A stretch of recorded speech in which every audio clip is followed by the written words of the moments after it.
first things first, you want to make sure that you have your fabric of choice. This Mickey Mouse fabric, I actually purchased a yard of it from Joann Fabrics.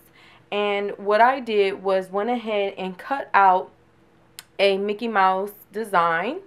And I just used my kids' plate to just flip it over and trace it. So that worked out perfectly for me. Now, if you want to turn this into Minnie Mouse, you could. I would just use some Minnie Mouse fabric and just add a bow at the top in order to make it look like Minnie instead of Mickey. Now, what I'm going to use for my sweatshirt is this one that I actually purchased from Walmart. It was, I believe, $7 and some change like that. And I actually got it in a size large for men's. The reason why I got men's size is so that it actually fits me bigger and it covers my bottom. That way I can wear tights with it. And it just has that nice slouchy effect to it. What I'm going to use for this is my sewing machine and some Heat and Bond Light. Now, you can use the Heat and Bond Ultra if you don't want to sew on top of your applique.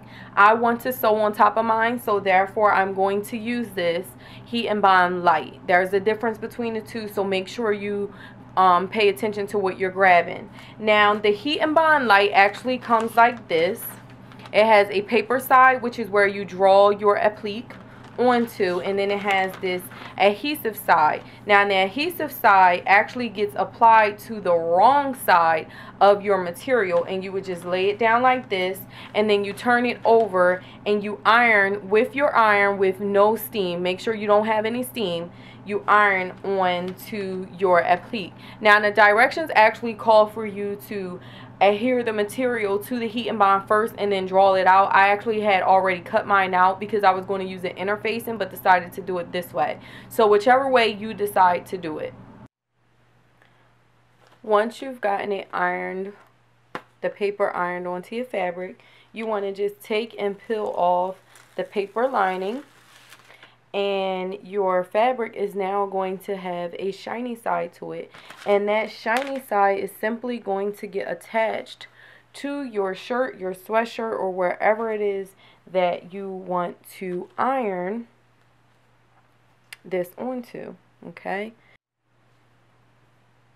Once you get your material lined up on your shirt or whatever it is you're ironing on and it's aligned, the next thing you want to do is just take your iron, again without steam, iron it down, and then it's time to do a stitch around it.